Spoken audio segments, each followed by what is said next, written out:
Si ignoras lo que ocurrió antes de que nacieras, siempre serás un niño. Cicerón. Una hora con la historia, un nuevo enfoque del pasado deshaciendo mitos, con Pío Moa. Pues estamos con don Pío Moa una semana más aquí en Una Hora con la Historia, siguiendo ese repaso que estamos haciendo sobre la historia del socialismo, del PSOE. Don Pío, muy buenas tardes.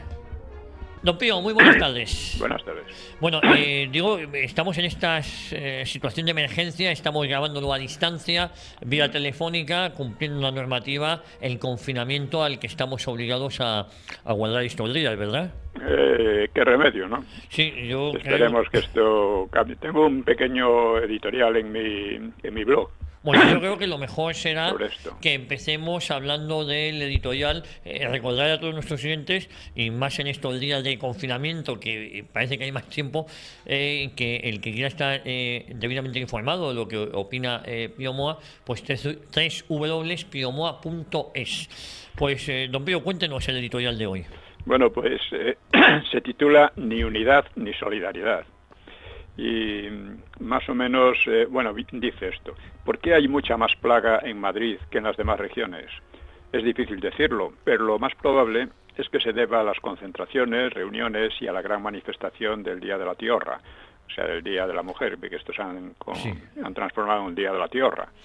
El cachondeo musical de los feministas con el coronavirus, aquello, coronavirus, no sé, esas cosas, ¿no? Era vergüenza ajena, sí, y al cachondeo oficial. Todo lo cual hizo perder 15 días que los expertos consideran de la mayor importancia. Para la pandilla gubernamental, la demagogia tiorreña pues iba por delante de todo, a pesar de las advertencias. Posiblemente influyera también el mitin de Vox, aunque no llegó a 9.000 personas. En la manifestación de las tierras dicen que fueron 120.000, bien arremolinadas, con mucho abrazo, mucho griterío y las salivillas correspondientes. Desde entonces, la gestión del gobierno apenas ha mejorado. Se ha inventado unos 200.000 millones de euros sobre 1 billón del PIB, lastrado por otro billón de deuda, y sueltan los números con la mayor alegría, ¿no? Y ha hecho pasar por medidas especiales las que por ley tiene obligación de cumplir al margen del coronavirus, y su control sanitario está provocando retrasos en la provisión de medios a los hospitales de ciertas comunidades, que estos estafadores intentan justificar que lo hacen para evitar subidas de precios y abusos. O sea, tienen un descaro, es algo verdaderamente, en fin, revuelve las tripas, ¿no? Al mismo tiempo, el doctor invoca la unidad y la solidaridad, palabras que en boca de socialistas no significan nada. Recuérdense sus campañas contra el gobierno del PP cuando el ébola, que no mató a nadie, o la del Prestige, en la que el gobierno hacía lo más o menos correcto. Y ahora lo mismo. Como además en el Prestige, recuérdese que había habido otros vertidos en tiempo de los socialistas en la misma Galicia y nadie había montado aquel numerito. Aquel número tremendo, ¿no? Bueno, pues ahora lo mismo. Como no veo la televisión y me retuerce el estómago escuchar cómo el doctor y su gente disfrazan sus fechorías con palabras bonitas, pues un amigo, como esa unidad, solidaridad y demás, ¿no? Pues un amigo más paciente me ha comentado unas palabras del estafador en su declaración sobre la plaga, advirtiendo que cuando ésta concluya habrá un estudio sobre el comportamiento de la sanidad durante el periodo. Bueno, ¿qué significa esto? Un reportaje de la 1, de televisión, en el Hospital de la Paz, construido por el franquismo, por cierto, pues hacía hablar no al director, sino a un enfermero podemita que señalaba la falta de medios e insinuaba su causa en los recortes presupuestarios del PP de hace años. Creía a mi amigo que esto preparaba un segundo Prestige en su momento. Le indiqué que la campaña explicativa, entre comillas, ya estaba en marcha en las redes. Los recortes del PP serían los culpables de los muertos que estamos teniendo y que vamos a tener. Hay que darse cuenta de que tenemos un gobierno de auténticos rufianes que están destrozando todo el marco institucional, que el asunto del coronavirus está conmocionando profundamente a la sociedad como ningún otro y que por ello tiene máximo alcance político. La cuestión de las culpas y responsabilidades va a tener la mayor importancia y la está teniendo ya. Más arriba mencioné las culpas más visibles de este gobierno, cosa hace poco, hace un minuto, ¿no? Cosa que viene calando en la opinión pública por la denuncia de algunos medios y la de Vox. La pandilla del doctor tiene que reaccionar, y ya lo está haciendo. Son capaces de montar un Nuremberg contra el PP, cuyo tontín dirigente se le ha ofrecido incondicionalmente. El señor Sánchez no está solo, creo que ha dicho el pepero, el Casado, ¿no? Recuerdo otra frase de Rajoy cuando estaba en la oposición y se ofrecía de paño de lágrimas a Zapatero para cuando otros le abandonasen, o algo así. Una cosa increíble, ¿no? El PP no aspira a otra cosa que a congraciarse con el PSOE y los separatistas y volver a la situación anterior. No tiene otro horizonte. Si el PSOE, por sus intereses particulares, consigue hundir a ese partido de cabestros, no será mala noticia. Me refiero al PP. Otro hecho pintoresco de nuestros analistas y políticos de derechas es su insistencia en que el doctor prescinda del Coletas. Creen que algunas posibles discrepancias entre ellos tienen calado suficiente ante el hecho de que los dos son políticamente lo mismo. Los dos aspiran a completar la tarea de cambio de régimen de Zapatero, liquidando la monarquía y lo que reste de democracia e incluso la unidad nacional. Eso no parece preocupar mucho a la mayoría de los analistas. La cuestión es que el Coletas salga del gobierno, como si eso fuera a resolver algo. Durante una crisis como la actual, todo el mundo preferiría que los partidos dejaran de lado sus intereses particulares y se unieran para resolverla. El distinguido físico Julio González ha propuesto un gobierno de concentración PSOE, PP, Vox, Ciudadanos. Bueno, por intentar lo que no quede. Ojalá fuera adelante, pero me parece una idea utópica. Podría pasar si el PSOE fuera algo distinto de Podemos, pero está claro que no lo es, y que no persigue resolver la crisis, sino sacar tajada de ella para avanzar en su programa, liberticida e hispanicida. Como si cuando la República se empeñasen algunos, y se empeñaban, ¿no?, en ver al PSOE algo distinto del PC. Eran distintos en el sentido de que el PSOE tenía los intereses mayores y más consolidados, y a veces se peleaban, pero su orientación política general era casi idéntica. Incluso era más radical el PSOE en su en su designio de dictadura del proletariado, como le llamaban a su propia dictadura, ¿no? Y que el PSOE constituía entonces el peligro mayor. Igual que hoy día el PSOE constituye un peligro mayor que Podemos.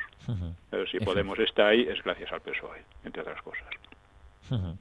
El cambio de régimen que impuso Zapatero, con la colaboración del PP, está llevando a una descomposición política general, como hizo el Frente Popular, del que se consideran herederos la izquierda, los separatistas y, en los hechos, el propio PP.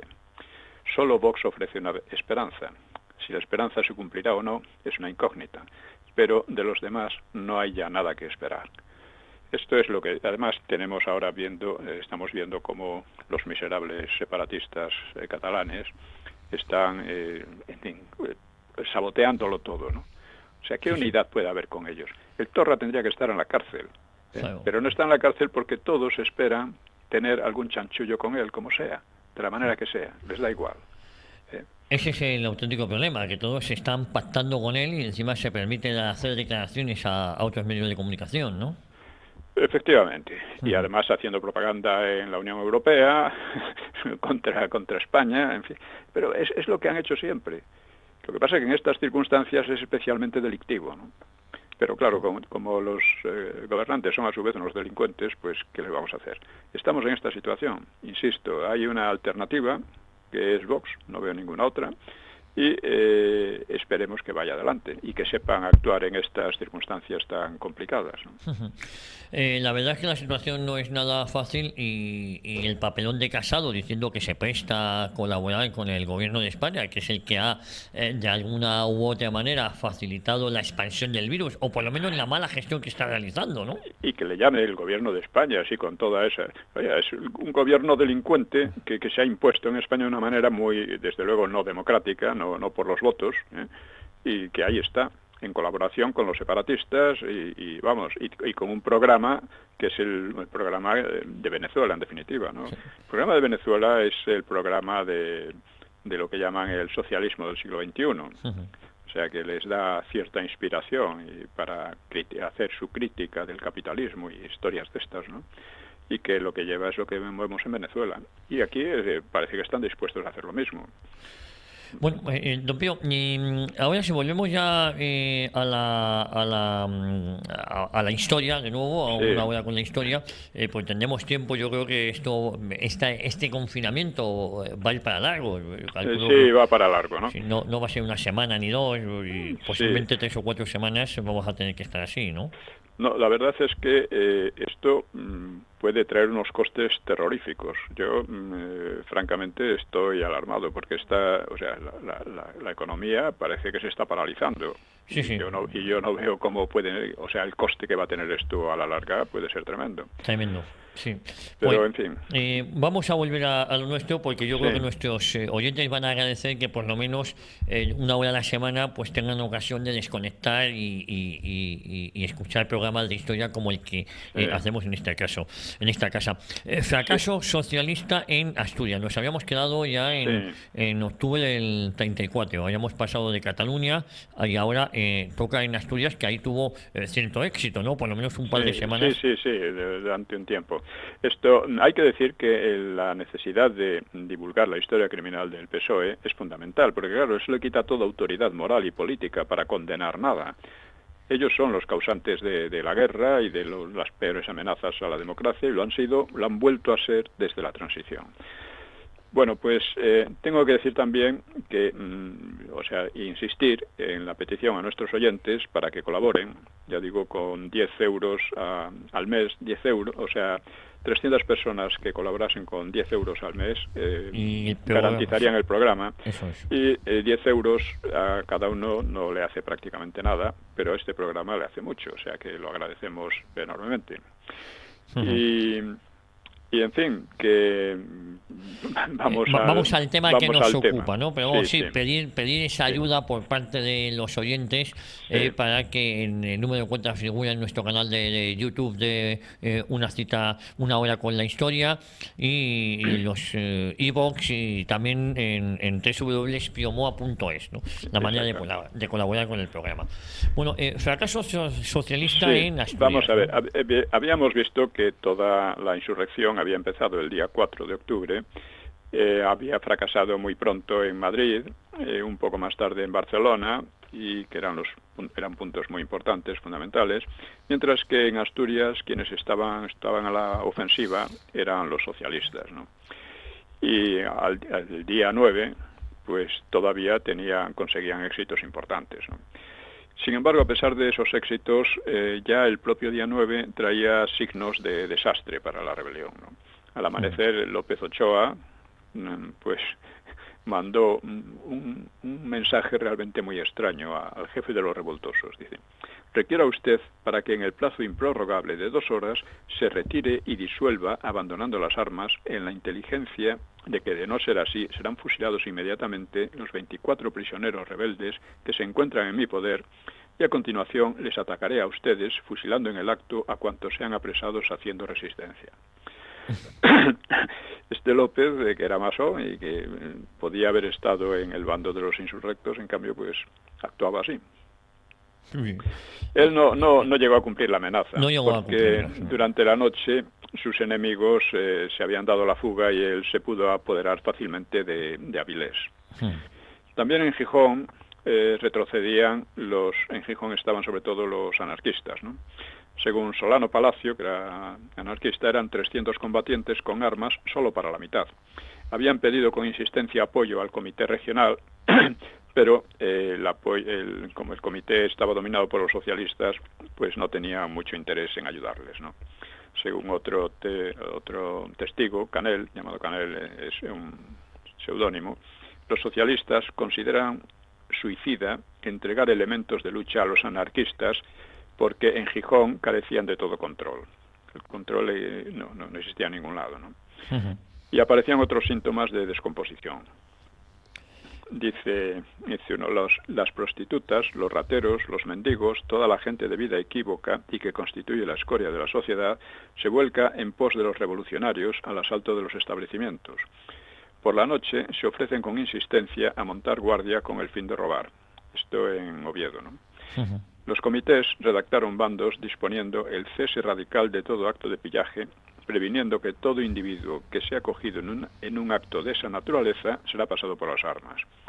Pero la verdad es que no estaban en condiciones de aplicar tales medidas, porque había un gran descontrol, ¿no? Los rebeldes también apelaban a los soldados con gritos y octavillas de camaradas soldados, todos nuestros explotadores, el clero, los militares podridos, toda la canalla se pone en pie de guerra para defender lo que han acumulado con nuestro sudor. Vuestro deber, hermanos uniformados, carne de nuestra carne, es hacer lo mismo que han hecho vuestros compañeros de Madrid, Valladolid, Cataluña, Valencia y otras provincias, uniéndose al ejército proletario, volviendo las armas contra las cabezas de los oficiales. Hay que machacar a todos los tiranos y sin ninguna dilación debéis salir de las filas del ejército capitalista ingresando inmediatamente en el ejército de vuestra clase, en el ejército rojo. Toda la metralla que tenéis en las cartucheras debéis emplearla para introducirla en el corazón de la burguesía. Por cierto que si hacían lo mismo que en Madrid, Valladolid, Cataluña y Valencia, pues era todo lo contrario de lo que ellos pretendían, ¿no? Efectivamente, ¿no? Sin embargo, sus llamadas, estas cosas es interesante decirlas porque son el testimonio del momento, ¿no? de lo que pasaba, ¿no? Sin embargo, sus llamadas no surtieron efecto, apenas hubo deserciones, e incluso en los momentos más apurados de Oviedo o en Vega del Rey, donde llevaban la ofensiva durante varios días, pues tampoco hubo demasiadas deserciones, alguna que otra, ¿no? Por el contrario, en el cuartel de Pelayo, el derrotismo de los coroneles y algún comandante, esto era en Oviedo, el derrotismo de los coroneles y algún comandante perturbaba a la tropa, que estaba acosada además por las familias de jefes y oficiales que entorpecían los movimientos y gravitaban con los lloros y lamentaciones de mujeres y niños sobre el ánimo de los soldados. Esto lo dice López Ochoa. Eso dice López Ochoa, que luego hay que recordar, creo que fue ejecutado en el 36, ya lo hemos contado. Sí, le cortaron la cabeza y la pasearon por ahí, ¿no? Sí. Bueno, las discordias pues cada vez amenazaban más al propio campo insurrecto. Comunistas y cenetistas, o sea, de anarquistas, hablaban de desplazar a los líderes del PSOE, que creían que la revolución se hacía de 10 de la mañana a media tarde y se iban a descansar en camas muelles, algunos a sus propias casas. El descontento crecía y los comentarios eran cada vez más sabrosos. Los comunistas acusaban al comité, que ya digo era fundamentalmente socialista, de obrar sin plan al viento de las circunstancias. En Madrid, ese día 9, pues celebraban sesión las Cortes, de ellos estaban ausentes voluntarios los socialistas y republicanos de izquierda, y las derechas y el centro pues estaban lógicamente muy contentos, ¿no? Porque estaban ya convencidos de su triunfo. Y el diputado José Calvo Sotelo, que era el más destacado de los monárquicos, pues agredió físicamente al nacionalista vasco José Antonio Aguirre, acusándolo de traición por supuestas connivencias de su partido con los socialistas. Y es verdad que en aquel momento no iban juntos, porque el PNV, al ver que la cosa no iba adelante, pues se abstuvo. Pero durante el verano habían colaborado con los socialistas en maniobras desestabilizadoras de las que hemos hablado ya también, sí, ¿no? En fin, Gil Robles afirmó: en estos momentos la representación de la República es la misma encarnación de España. Y Lerroux dijo que no se nos pida nada que sea implacable ni nada que sea benévolo. Se ha reconocido una situación jurídica a Cataluña y no hemos de atentar contra ella, pero hemos de pedir a los catalanes que respeten la Constitución. Goicoechea, la verdad es que les obligaron a respetarla, no a los catalanes, sino a los separatistas con gran efectividad y muy pronto, ¿no? Goicoechea, el portavoz de los monárquicos alfonsinos de Renovación Española, declaraba que la España derechista no está ansiosa de sangre, sino de autoridad y de justicia.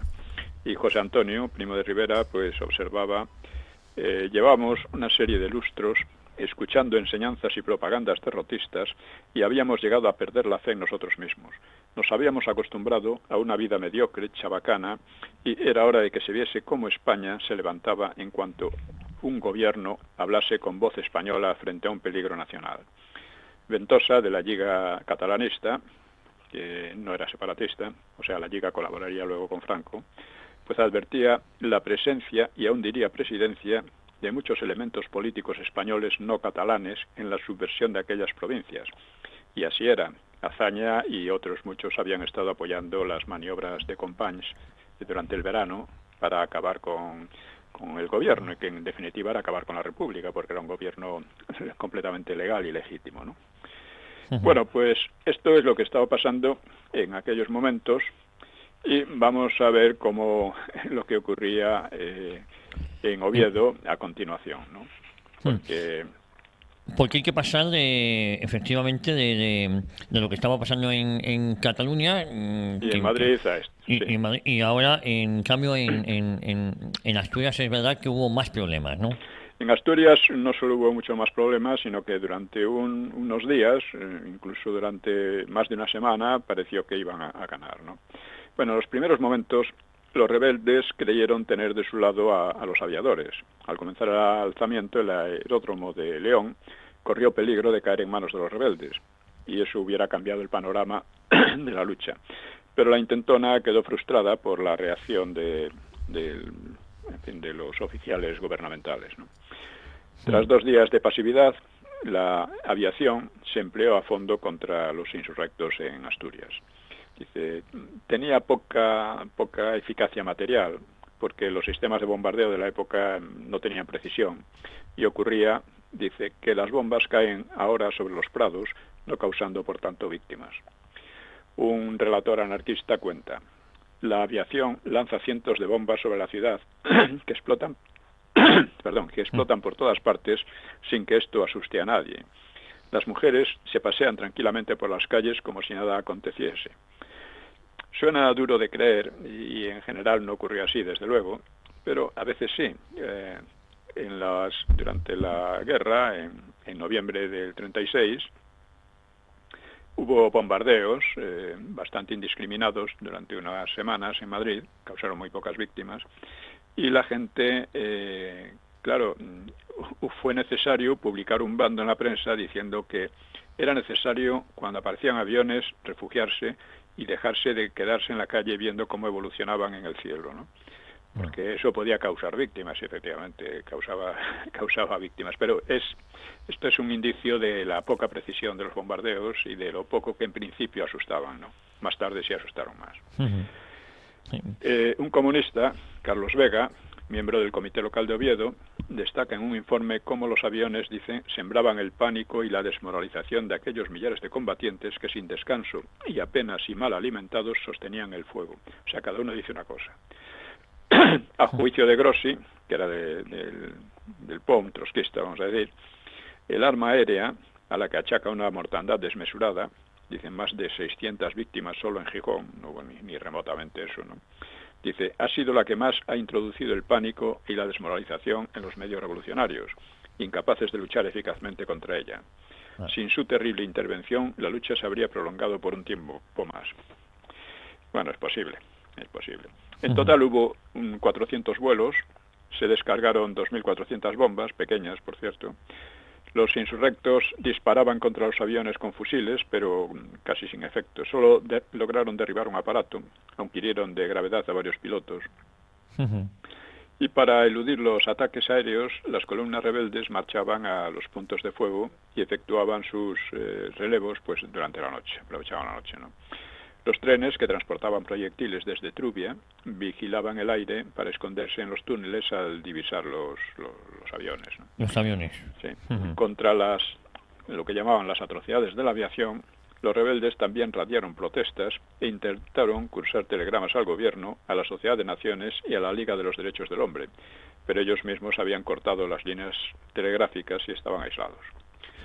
Se lo plantearon, pero no pudieron hacerlo, ¿no? Esto es una muestra de cierto descontrol. Y todavía vino una desgracia mayor para los insurrectos. El día 10 atracaba en Gijón un segundo crucero, el Cervantes, con legionarios y marroquíes del ejército de África.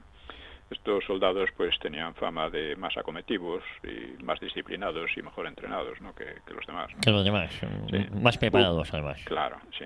Hubo algún cañoneo naval y no tardaron en desalojar a los rebeldes de la ciudad de Gijón. Los anarquistas, que tenían 100 fusiles, 2 ametralladoras, muchas pistolas y poca munición, pues se sentían abandonados por el comité regional que no solo les había negado artillería, sino también otras armas. A los marxistas, se quejaban, no les importa la suerte que puedan correr los compañeros de Gijón. Eso lo decía el jefe regional de la CNT, anarquista, como sabemos, José María Martínez, acusando a socialistas y comunistas. Los comunistas, según un cronista, Solano Palacio, se ocupaban en intrigas, mientras los anarquistas luchaban en la línea de fuego. Solano concluye razonablemente: haber dejado desarmado a Gijón ha sido uno de los mayores errores cometidos. Era de suponer que se intentase un desembarco por aquel puerto. Tomado ese puerto por las fuerzas del gobierno, la revolución podía darse por fracasada. Y así era, realmente, ¿no? Efectivamente, ¿no? No tomando eso estaba ya claro, más que... Sí. Gijón era un punto completamente clave, ¿no? Porque entonces estaban atacados desde el norte y desde el sur. López Ochoa, que ignoraba la llegada de los barcos, pues avanzaba de Avilés a Oviedo con solo 180 soldados. En Avilés dejó una pequeña guarnición, ¿no? Solo había 27 kilómetros entre las dos ciudades. Dice, y las escasas gentes, en su mayoría mujeres, que se asomaban a las puertas y ventanas de los numerosos caseríos, los miraban pasar con semblantes desencajados por la preocupación y el espanto. Una anciana salió a la puerta de su modesta vivienda, dando grandes gritos y lamentos, sollozando y elevando los brazos al cielo con desesperación. Eso lo dice López Ochoa. En cabeza de la columna, pues López Ochoa hacía avanzar a 24 prisioneros. Dice, la razón del empleo de este sistema, dice él, que a primera vista pudiera parecer algo bárbaro e inhumano, no era otro que el de evitar bajas a mi tropa, siendo el objetivo que perseguía no el de atacar al enemigo, para cuyo intento no contaba con fuerzas suficientes, sino llegar cuanto antes a Oviedo, procurando deslizarme entre sus fuerzas. Era pues un ardid de guerra justificado, ya que los rebeldes habían de vacilar. Sí, pero no vacilaron. Y en las escaramuzas cayeron muertos varios de los escudos humanos, entre ellos un importante político regional del PSOE llamado Bonifacio Martín. Meses después, Vidarte, recordemos, es un dirigente socialista y masón muy importante, ya veremos luego por qué, más tarde, pues se lo echará en cara al general. Y el general le replicó, así es la guerra. En una de las emboscadas me causaron muchas bajas, 3 oficiales y 8 soldados muertos, 7 oficiales y 25 soldados heridos. Bonifacio Martín era masón y en adelante López Ochoa prestó atención al hecho. Dice, hubo algunos que me hicieron el signo de socorro de nuestra orden. Yo apuntaba el nombre, al igual que otros, pero señalándolo con una cruz. Después, cuando regresé al cuartel, di orden de que los dejaran en libertad. Es decir, a los prisioneros masones. Que había conseguido. Sí. Bueno, en el extremo sur de la zona rebelde, en Vega del Rey, pues las tropas seguían aisladas, tenían escasos cartuchos y víveres, y los sublevados les ametrallaban, sobre todo desde una ermita medieval de Santa Cristina muy bella, que sufrió serios daños en los infructuosos contraataques de los militares. Pero a la cercana localidad de Campomanes acudían 2 nuevos batallones de refuerzo. Dice, el enemigo, anota Grossi, el del bloque obrero y campesino, o sea, el trotskista, ¿no? El enemigo no logra avanzar, pero no retrocede tampoco.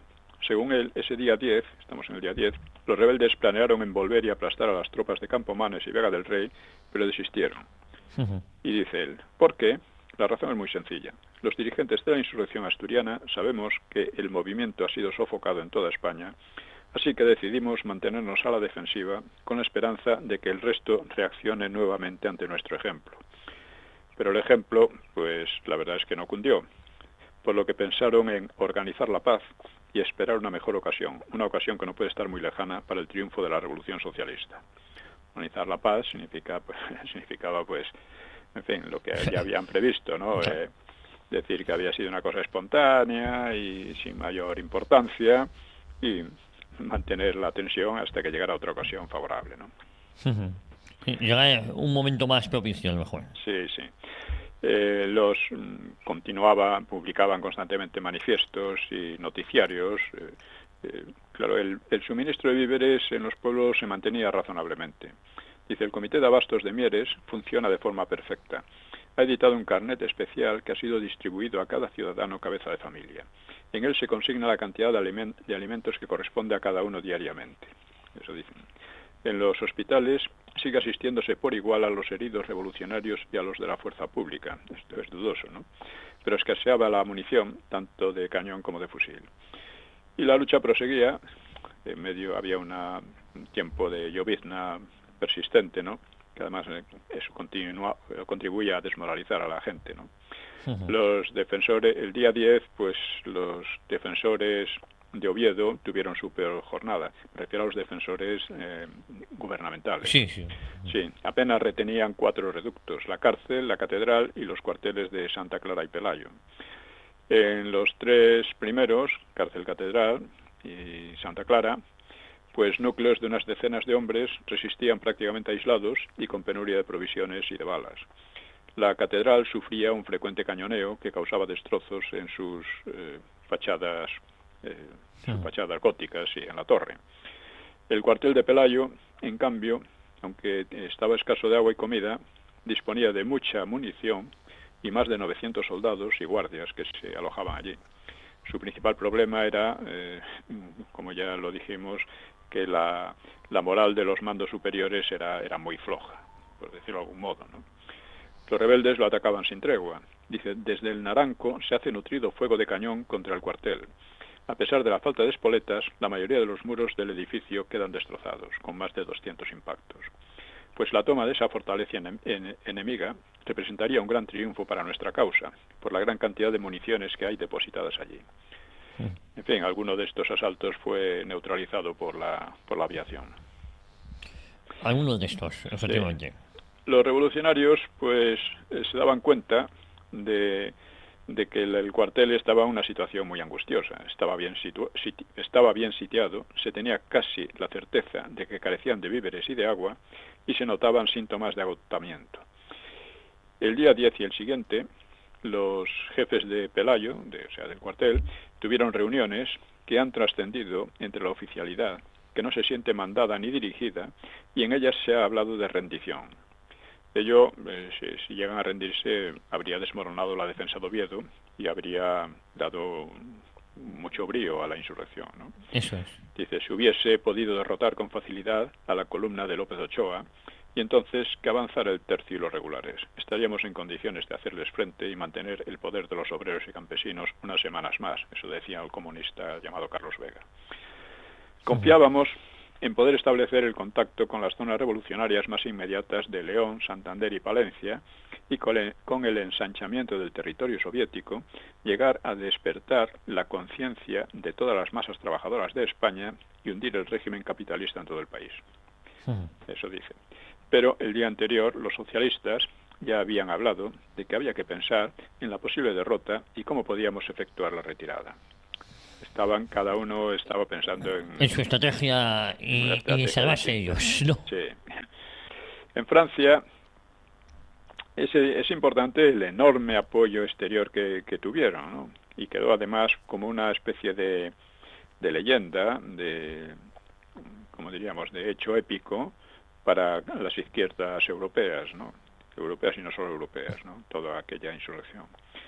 La Comintern, pues, se dirigía a los trabajadores del mundo y a la Internacional Socialista para actuar de consuno en apoyo del proletariado español e impedir el apoyo de los gobiernos capitalistas al gobierno de Lerroux. Esa propuesta aplicaba una nueva estrategia que Moscú iba imponiendo desde el mes de junio. No hay que olvidar que lo que pasaba en España tenía mucha relación con lo que pasaba afuera. Muchas veces cuando se habla de la historia de España parece que ocurriera en un aislamiento que nunca hubo, ¿no? Vamos a hablar brevemente de lo que fue la Comintern. La novedad consistía en que la Comintern tenía un antagonismo básico contra la Segunda Internacional. Comintern es Internacional Comunista o Tercera Internacional, y que había sido fundada por Lenin para oponerse a la Segunda Internacional Socialista, porque consideraba que los socialistas se habían convertido en unos colaboradores del capitalismo, que llamaban agentes del capital en las filas obreras, ¿no? Entonces, digamos que en un momento dado, por las situaciones que se estaban creando en Europa, la Comintern empezó a variar su estrategia, que dejó de llamar a los socialistas, como le llamaban, socialfascistas, y de identificarlos con el imperialismo, etcétera. Sí, como burgueses, ¿no? Era un poco la idea. Revisionistas, se Eso. llamaban, socialfascistas, etcétera, ¿no? Y en ese momento parece que empiezan a buscar ya un cierto acuerdo con motivo de apoyar la lucha revolucionaria en España, ¿no? Sin embargo, hay que recordar que el año anterior, estamos en 34, pero en el 33, Hitler se había impuesto en Alemania y había aniquilado los partidos comunista y socialista y auguraba imitaciones en otros países europeos, ¿no? Así que Stalin, que era el jefe absoluto, ¿no?, de la Tercera Internacional, pues modificó poco a poco su estrategia porque estaba preocupado por la derrota del partido alemán. Hay una cosa que en el libro Porque el Frente Popular perdió la guerra señalo, y que muchas veces se olvidan otras historias, y es que para Stalin el punto principal estratégico era la convicción de que estaba gestándose una nueva guerra, lo que llamaba una nueva guerra imperialista, parecía la Primera Guerra Mundial, que efectivamente ocurrió, y que de lo que buscaba ante todo era impedir que esa guerra estallase entre Alemania y la Unión Soviética, y procurar que estallase en cambio entre Alemania y Francia e Inglaterra. Esto a él le habría dado grandes ventajas, ¿no?, porque se suponía que iba a ser una guerra como la Primera Mundial, guerra de trincheras y con enormes bajas, y que el resultado sería más revoluciones socialistas, ¿no? Así que él buscaba eso por encima de todo, y por eso empezó a moderar su postura en relación con los socialistas y a moderar su postura en relación con partidos burgueses que pensaba que podían ayudar a eso, a que la guerra estallase entre Alemania por una parte y Francia e Inglaterra por la otra, ¿no? Y eso se ve ya en ese momento, durante esta lucha en Asturias, ¿no? En fin, además la solidaridad internacional con Asturias pues ofrecía a los comunistas una buena ocasión para obligar a comprometerse a los partidos socialistas y aparecer ellos como los grandes impulsores del movimiento. Del movimiento. Esto tuvo un éxito, pero ya cuando la insurrección de Asturias estuvo frenada, ¿no? En el día 11 ya se cumplía una semana de combates, iba a ser la jornada decisiva en Asturias. La lucha proseguía bastante encarnizadamente. Una bomba de aviación mató en la plaza del ayuntamiento a 12 personas, se hirió a 27, por ejemplo. Y los rebeldes, que buscaban municiones, encargaron una nueva acción al sargento Diego Vázquez, que sería uno de los poquísimos militares que se pasara a los insurrectos y que sería fusilado más tarde. Y él dice: recibí la orden del comité de ponerme al frente de una columna de prisioneros para asaltar el cuartel de Pelayo. Los prisioneros irían delante y al verlos desde el cuartel no harían fuego. Eso dice Vázquez. Al marchar hacia el cuartel, las mujeres azuzaban a los milicianos para que asesinasen a los prisioneros. Tales episodios se repitieron otras veces. Según Grossi, dice: con el enemigo, la mujer es 100 veces más cruel que el hombre. Poner a los prisioneros a su disposición era extraordinariamente peligroso para ellos. Y Benavides recuerda: yo no me he explicado aún el por qué las jóvenes socialistas, Benavides es otro socialista, ¿no?, se complacían antes de octubre en imaginar ciertos pormenores de la justicia que habría que hacerse después del triunfo de la Revolución. Por ejemplo, ahorcar en la Puerta del Sol a don Alejandro Lerroux, a quien califican de viejo inmundo. Bueno, y imaginaban torturas y cosas, ¿no? Dice: sin embargo, aunque las mujeres se mostraban muy exaltadas, los culpables de asesinatos fueron casi siempre hombres, ¿no? Algún prisionero debió la vida, además, a la intervención compasiva de alguna mujer, de las que apoyaban la lucha. Y en otra ocasión, al paso de un autobús en que iban detenidos varios sacerdotes, pues unas chicas anarquistas gritaron: sangre no, solo revolución. En fin, que había de todo, ¿no? Una chica comunista llamada Aida Lafuente pues sería convertida por la propaganda en heroína y mártir revolucionaria. En la revista sensacionalista Estampa, un legionario afirmaba haber matado en acción a la muchacha. Sin embargo, el cadáver parece que tenía 13 disparos, por lo que otros suponen que fue capturada, acaso con un arma en las manos, y fusilada sobre la marcha. En fin, Benavides imagina que la joven tenía una conciencia revolucionaria que por lo sensible hacíasele dolorosa. Estos terminan siendo cursis. Sí, muy... Dice, cuando disparaba el fusil, cada disparo le parecía que horadaba la noche de una aurora nueva. En la boca de su fusil podía estar el amanecer de los trabajadores del mundo. O sea, la propaganda comunista pues le inventó a esta Aida unas proezas bélicas completamente inverosímiles, ¿no? Pero ya digo, es curioso cómo esta mentalidad, que esto lo vemos actualmente, ¿no? Esta mentalidad muy agresiva, muy exterminadora, ¿no?, va acompañada de cierta cursilería, ¿no?, de cierta ñoñería. De cierta ñoñería, sí, pero que costaba vidas luego. Sí, esto lo vemos en los rollos de Podemos y toda esta gente, ¿no? Sí. Se ve muy bien, y del Partido Socialista, y en todo esto del feminismo y tal, ¿no? Por otra parte, bastantes mujeres trabajaban en la alimentación de los combatientes, la recogida y asistencia a los heridos, etcétera, y dice que a veces llegaban a ocupar sitios de peligro, ¿no?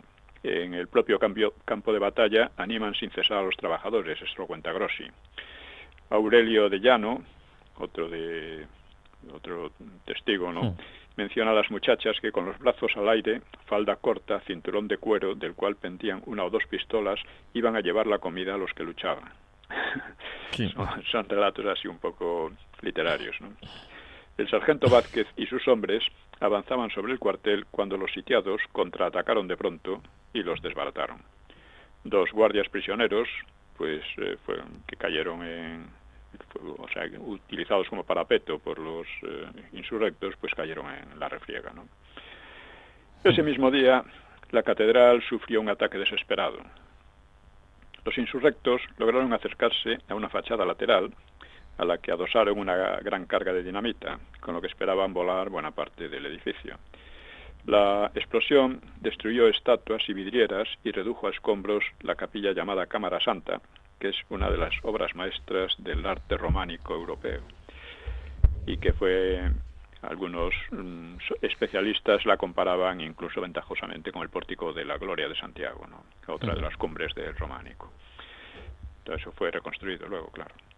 En el muro principal se abrió una gran brecha y por ella entraron en tromba los revolucionarios, pero los soldados les cortaron el paso rápidamente con descargas de fusil.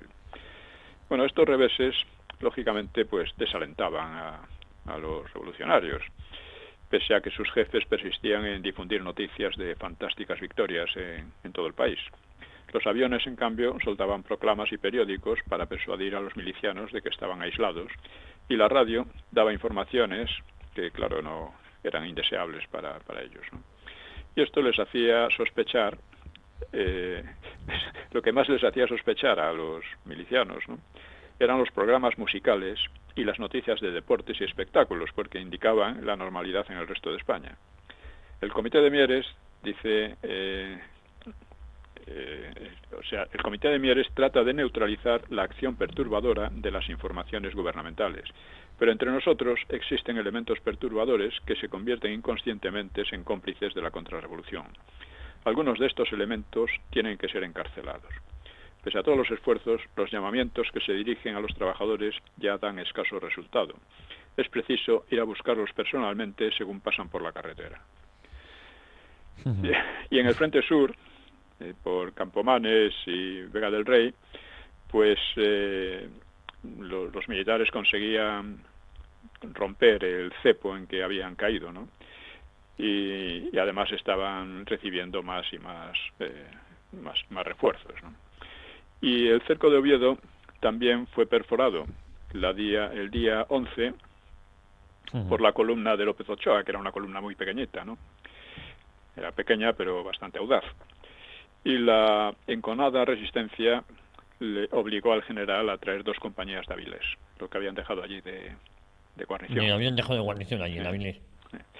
Aurelio de Llano relata: Los soldados avanzan por las cunetas aprovechando las paredes que bordean la carretera, por cuyo centro no se ve a nadie más que al general, que va de un lado a otro dando órdenes en medio de una lluvia de balas. Los revolucionarios atacan desde la Cadellada y desde la falda del Naranco. Veo 4 aviones evolucionar delante de las tropas y oigo los estallidos de las bombas. Desde los portales, los rojos disparan contra los aeroplanos. ¡Qué espectáculo estoy presenciando! Lo contemplo con intensa emoción.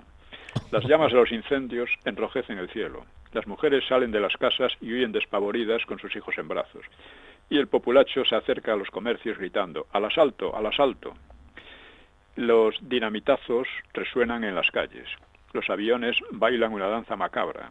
Sus bombas forman surtidores de metralla que se desparrama en todas las direcciones, segando vidas. El ruido continuado de los cañonazos asemeja al bramido de las olas en las noches de tormenta, y los tableteos de las ametralladoras parecen aplausos infernales. Dices, ¿será esto un castigo de Dios? Este Aurelio de Llano es conservador. Estuvo allí y cuenta a su manera lo que estaba ocurriendo, ¿no? Así que la columna de López se abrió paso penosamente hasta el cuartel de Pelayo, y allí el general constató indignado que la guarnición bastaba para haber actuado con mayor agresividad, en lugar de reducirse a la defensa. Y eran 900, era una tropa importante, ¿no? Y desde Gijón, pues cerca de 2.000 soldados al mando del teniente coronel Yagüe marchaban sobre Oviedo. Al atardecer, eran los que había mandado Franco, ¿no? Al atardecer llegaron al pueblo de Lugones, a 5 kilómetros de la capital. Allí recibieron por autogiro un comunicado pesimista sobre la suerte que hubiera podido correr López Ochoa. O sea, daban por supuesto que habría sido derrotado, ¿no? Sí. Dice, y el aviso que más adelante había camiones aparentemente abandonados. Así que, temiendo una emboscada, pues pernoctaron en la ciudad sin entrar todavía en Oviedo. De todas maneras, el desembarco en Gijón y la marcha de López pues desmoralizaron mucho a los rebeldes, ¿no? Varios de sus dirigentes ya habían dado por perdida la batalla el día anterior. Y el 11 a las 3 de la tarde se reunieron el comité principal y otros jefes locales, reproduciéndose entre ellos pues las discrepancias muy agrias, ¿no? José María Martínez, el dirigente anarquista más destacado en Asturias, quería concentrar la resistencia en Gijón, pues si esa vía quedaba abierta, la rebelión podía darse por vencida. No sabía que Gijón ya había caído. Ya había caído. Claro. Los socialistas propugnaban retirarse a los valles mineros y allí hacerse fuertes con vistas a una retirada en orden. Los comunistas se oponían al repliegue, aunque terminaron por aceptarlo, siempre que no fuese desbandada. Eran los más inteligentes, vamos a decir, ¿no? Nos quedan 8 minutos. Nos quedan 8 minutos. Sí. Bueno, pues seguimos hablando de esto. Dice, ante la desorganización que se obsérvese que estoy citando casi constantemente a ellos mismos, ¿no? Porque es lo que da más verosimilitud eso es. al asunto, ¿no? Que no son cosas, son comentarios que hacen entre ellos, son testimonios de ellos mismos, ¿no? Eso es. Pues dice, ante la desorganización que se observa en nuestros cuadros y en vista de la imposibilidad de hacer frente al decidido ataque enemigo, el Comité Regional toma el acuerdo de que sean abandonadas las posiciones. El Comité de Oviedo, hechas las correspondientes advertencias a los compañeros más comprometidos, abandona la capital hacia la 1 de la noche. Por su parte, el Comité de Mieres acuerda abandonar la población hacia las 2 de la madrugada. A esa hora, otros 3 camaradas y yo tomamos un coche y nos dirigimos hacia Quirós, con el fin de ganar la frontera portuguesa. No nos falta dinero. Habían robado el Banco de España allí, lo habían desvalijado por completo, ¿no? Dinero tenían. Sí. Dice, inquiero a los compañeros si han salido ya los demás componentes del comité. Me dicen que están decididos a salir, pero que pensaban apoderarse de algunas pesetas en el Banco Herrero y que esto les retrasaría un poco. Esto lo cuenta Grossi. Los comunistas denunciaron la traición de determinados líderes socialistas que desde el día anterior tenían la fuga escandalosa en preparación. En efecto, la víspera habían reventado las cajas del Banco de España en Oviedo y se habían apoderado de 14 millones de pesetas, una suma muy considerable, ¿no? Esto ya veremos en otro momento de cómo se utilizó, porque tuvo su utilidad. Y con ellos asegurar su vida, y no solo su vida. González Peña, que era el líder máximo socialista de la insurrección en Asturias, pues había tratado de persuadir a los demás de que la derrota era inevitable y propugnado la retirada. Los comunistas presentaron el acuerdo como una puñalada trapera al movimiento. Pero, según Grossi, los comunistas tratan de envenenar los ánimos de los trabajadores, haciéndonos a nosotros los responsables directos de la deserción de los comités de toda Asturias. Se celebra una reunión del comité y los que tanto habían alborotado contra nosotros se ven obligados a reconocer que a todos les cabe la misma responsabilidad en el acuerdo adoptado. Grossi, insisto, era de los que los comunistas stalinistas llamaban trotskistas, los que durante la guerra fue el POUM, al final, los que en la guerra civil fue masacrado por los stalinistas. Por los stalinistas a los trotskistas. Pero eran comunistas. Igualmente. El presidente del comité pues había sido Ramón González Peña, y Vidarte lo describe así. Vidarte miente de una manera descarada muchas veces, ¿no? Dice: fue el alma de la insurrección asturiana, minero de profesión y secretario general de la Federación Nacional de Mineros. Un hombre de firmes convicciones, austero, de voluntad férrea e inquebrantable, socialista hasta la médula de los huesos. Al proclamarse la República fue nombrado gobernador de Huelva. Después se trasladó a Asturias, donde ocupó los cargos de alcalde de Mieres y más tarde presidente de la Diputación Provincial de Oviedo. También perteneció a las Cortes Constituyentes. Era un hombre en quien uno podía confiar en todo momento, dispuesto a dar su vida por el Partido Socialista. El 4, en la noche, conocida ya la entrada de la CEDA en el gobierno, hablando en los días anteriores, Amador Fernández, uno de los comisarios del pueblo designados por Largo Caballero, salió inmediatamente para Asturias.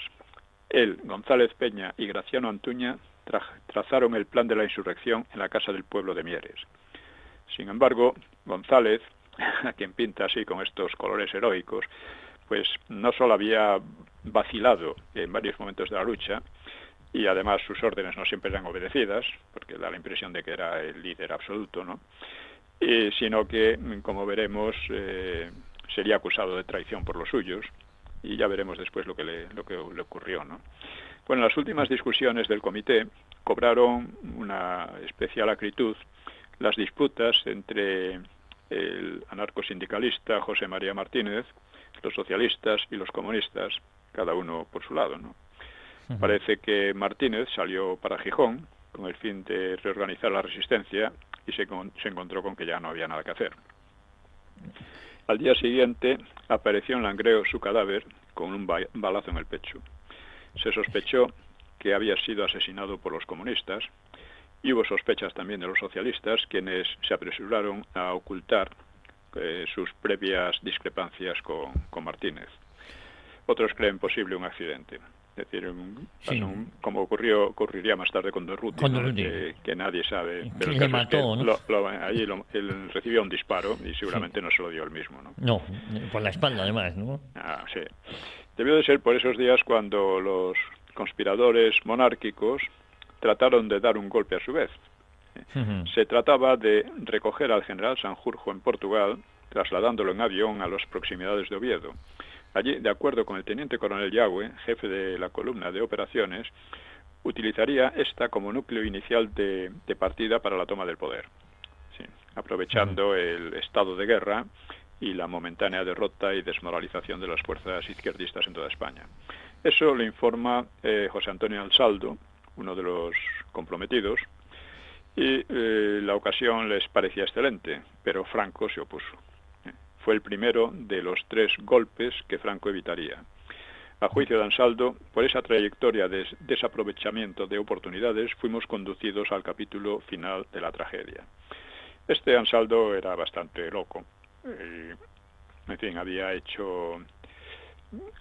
formado grupos de falangistas, después se había ido de Falange, era ultramonárquico y ya digo, su idea de aprovechar aquello para tomar el poder, la derecha, dar un golpe de Estado, pues era bastante absurda, ¿no? Bastante demencial. Y Franco, que tenía las cosas mucho más claras, se opuso, ¿no? En fin. No cayó en la trampa. Franco no apoyó ninguna de estas sublevaciones. No, ni la de Sanjurjo, la anterior de Sanjurjo, o sea, solo se sublevó cuando vio que ya no había nada que hacer. Él siempre estuvo esperando que la legalidad terminara imponiéndose ante los desmanes que se cometían por todas partes, ¿no? Y solo se sublevó cuando el asesinato de Calvo Sotelo, dijo, bueno, es como si dijera yo, moralmente no puedo servir a un gobierno así, ¿no? Claro. Pero hasta entonces él, porque además él conocía muy bien el ejército, lo que pensaban los militares y demás, sabía que estaba muy dividido el ejército y que muchos que hablaban mucho pero hacían poco, ¿no? Es curioso que me apoyó a Sanjurjo, lo que pasa es que lo de Calvo Sotelo, aquello fue escandaloso, ¿eh? Claro, eso fue ya el colmo. Entonces él, además, como aquello, a partir de este momento, ya veremos, porque vamos a ver la próxima sesión, cómo concretamente, en qué circunstancias se derrumbó la comuna asturiana, ¿no?, que habían conseguido montar allí, ¿no? Que es muy interesante, además nos da una idea de lo que eran estos personajes, ¿no? Pues después, digamos, el problema vino por Alcalá Zamora. Alcalá Zamora iba a adoptar una postura prácticamente golpista desde su presidencia de la República, que obligó que claro, tenía desesperado a Gil Robles. Y Gil Robles propuso en 2 ocasiones a Franco, pues, no un golpe, pero algo parecido, o sea, que hablase en nombre del ejército y dijese que el ejército no estaba dispuesto a admitir tal o cual cosa, ¿no? Y Franco, que sabía muy bien cómo estaba el ejército, pues le dijo que no. Que no, por ahí no pasaba.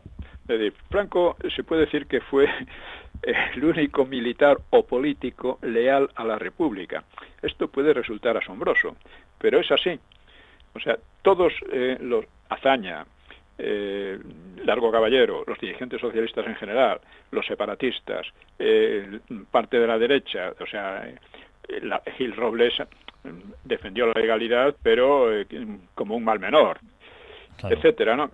Y todos ellos además tuvieron tendencias golpistas, ¿no?